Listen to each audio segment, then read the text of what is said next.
Hello and welcome to another video. Today we're going to take a look at some of the top teams for the upcoming Go Bad League meta, the single type cup. I've partnered with Yongo Sean to make this team graphic you see in front of you, and today we're going to go over not just what teams are going to be good for the upcoming meta, but also how to use them optimally. You can find this graph plus a picture of all the relevant move counts on his Twitter. There will be a link in the description, but now let's take a look at the teams. Looking at the rankings, it looks like fighters are going to be very good in this meta, so the first team we're going to take a look at is an ABB double fighter team. In order to make this work, you need something on the lead which is good against Ghost, Psychic and Fairy, and that's where Lickitung is your best bet. Obviously good against Ghost and Psychic, and it just outbulks the Fairy types, and it is bulky enough so that the Charmers can't 2-shield and charm all the way through it, which is absolutely crucial. On the safe swap, I would recommend running something with Night Slash or a fighter with Night Slash, because then you can threaten the Psychics and Ghost types that are often going to counter swap onto them. I initially went with Haxorus because it takes neutral damage from Confusion, giving it a pretty neutral matchup against Hypno. But then I looked at Surfetch's matchup against Clefable, and Surfetch beat Clefable in the 2 shields as long as you can get a breakpoint, which you only need 6 attack in order to secure that breakpoint against even a rank 1 Clefable. It can also beat Florges in the 2 shield if the Florges is not super optimal. So I think Surfetch is the best way to go. The second fighter has to be Shadow Machamp, because you can counter swap it onto the other fighters and secure switch advantage, because the counters from Machamp just do more damage. You might even go with Payback, because you're often gonna come out with more energy or a lot of energy for whatever they bring in afterwards, and you can one-shot a Cofagrigus, almost one-shot a Hypno, one-shot a Mew. Yeah. Especially if you're using it as a closer, which is often also going to be the case. Payback might be the way if you want to expand the elite TM. I might do that. The next team is centered around the Registeel Cofagrigus core, which I think is going to be very good for this meta. Registeel being weak to fighting, Cofagrigus being weak to dark and normal. They cover each other very well. Nothing beats both of them consistently. This is with Registeel in the lead and then 2 fighting counters in the back. So if you face a fighter in the lead, you safe swap Mew to hopefully lure out the normal / dark type so Cofagrigus can sweep in the back. You might even consider running Focus Blast on Mew if you see a lot of Lickitung counter swaps or Umbreons. You can also run Hypno, potentially with Focus Blast as well. It might be a little bit more fun than anything. If you see a fighter on the safe swap from the opponent, you want to be very quick with swapping in Cofagrigus. You don't want to swap in Mew, because Mew loses the 2 shields to all the Night Slash using counter users. So that's not a good idea. You want to swap in Cofagrigus. If you swap quick enough, Cofagrigus should be able to win every even shield scenario against all the fighters, and you should also be able to tank the first move from all of them. You don't want to shield the first Night Slash, of course, unless the Machamp goes up to 9, because then it might be a payback and you probably have to shield it. The next team is also based around the Cofagrigus Registeel core, but this team works a little bit differently. This team is all about trying to get shields down for Registeel and Meganium, because they're absolute monsters in the 0 shields. And Cofagrigus is very good at forcing shields, because not a lot of things wants to take its charge moves.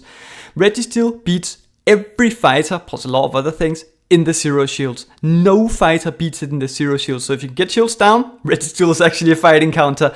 Meganium beats Shadow Muk, Ninetales, Shadow Ninetales, Haxorus with 1 Wine Whips advantage. So you can also use it as a safe swap, because very often you're just going to be able to take the first move and then still get to the Earthquake, which the opponent essentially has to shield, and then you have a shield advantage, which you might be able to use later on. But basically, a lot of the time, just stay in with the Cofagrigus, try and get both shields. You don't mind spending any shields yourself, and then you can just like one-shot a lot of things with the other 2 in the back. And I think it's going to work very well. Of course, this team is not going to work very well if you see a lot of Ninetales, because it is quite weak to Ninetales.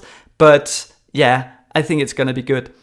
The next team is a bit of a powerhouse team, using 2 of the best Pokemon in the meta in Shadow Machamp and Registeel. Shadow Machamp is going to do very well on the lead, especially if you give it 2 shields. And if you run into a bad lead, you can safe swap Mew, also against Ghost types, because Mew does win the 1 shield against Cofagrigus, straight Wild Charge, and the 2 shields straight Surf. So it is a pretty decent matchup where there is play. Even if you lose the lead and the safe swap, you can set up Machamp for a farm down and then maybe swap into Registeel and then set up Machamp for another farm down, and then in the end game, try to land a payback on the bad lead and win the game that way. I think payback is the way to go. Against the Cofagrigus safe swap, you do need to swap in Mew quite quickly. As I said, you can win that matchup. There is a lot of play. It's not ideal. It is a bit of a core breaker.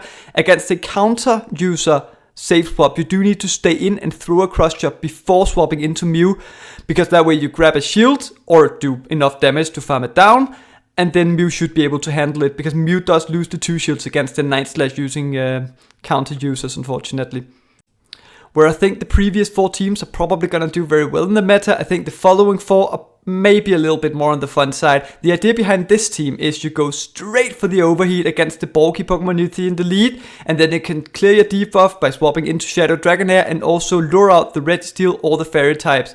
Against the fighting types, you just stay in and go straight for the Weather Ball because they're gonna shield anyways, and you really don't want to see them on Umbreon. I have chosen to put Umbreon as the 3rd Pokemon because you lure out the Fairy types and Steel types with Shadow Dragonair. I don't think Umbreon is the best Pokemon in the meta. I think you might be able to find something a little bit better as a closer in this team. I just wanted to showcase the Ninetales Shadow Dragonair core because I think it's pretty good. The next team is Double Fairy, of course. It had to be done. You can use Double Charm if you want, but I think it would be a lot more fun and also better to use Snarl Grample. Snarl Grample does lose to some of the counter users, which is a little bit of an issue, but it's a lot more fun if you can use it to lure out the Registeel and then beat the Registeel in the 2 shields, which Snarl Grample and the Shadow variant can do. I think if you're using Snarl and Grample, you do need to use something other than Clefable as the second one, because you need something you can counter swap onto a Surfetch safe swap and beat it convincingly, which Clefable doesn't do. So maybe a Charmer, maybe a very good Florges if you have one. The big issue with Double Fairy in this meta is that it simply isn't a good ground type, and you need something good against Fire, Steel and Poison. Sandslash is the best option. You can also go with Cofagrigus. It doesn't quite cover the weaknesses as well, but I think it's a better Pokemon and would probably also work better overall. But a bit of a fun team, and I think you can have a lot of fun with this as well. Going from the Double Fairy team to the I've just lost to Double Charm 3 games in a row, I am super tilted and I want to punish the next person who uses a Fairy type against me team, which rolls off the tongue very nice. Registeel, Double Poison.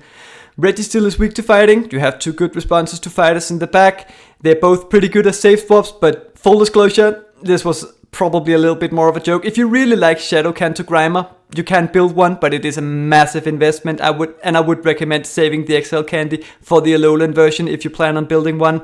The last team is definitely also on the fun side because we're trying to set up Shadow Pinsir for a potential sweep in the back, which is very difficult because it really doesn't do as well against the fighting types as you might want it to. The way the team works is you use Shadow Machamp to lure out the Ghost or the Fairy types so Shadow Pinsir doesn't have to see them, but a lot of the times I think you're just going to have the opponent safe swap a fighting type and then you think you're going to want to counter swap the Shadow Pinsir, but it really doesn't do that well against the fighting types, so I think you have to safe swap or counter swap Shadow Machamp onto them to try and place their fighting type in a range where you can Fury Cutter them down and then come out with a lot of energy without having to take a move, which is very difficult, but I think it could be a very fun challenge as well.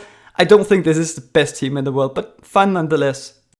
That was the last team, and as I said, I think the best teams are in the beginning of the video, so if you want to climb Elo, I would recommend using one of those teams. You can find all the teams in the link in the description, and also if you like these types of videos, let me know by liking the video and letting me know in the comments, and if you're new, subscribe to the channel. Thank you for watching, and I hope to see you next time.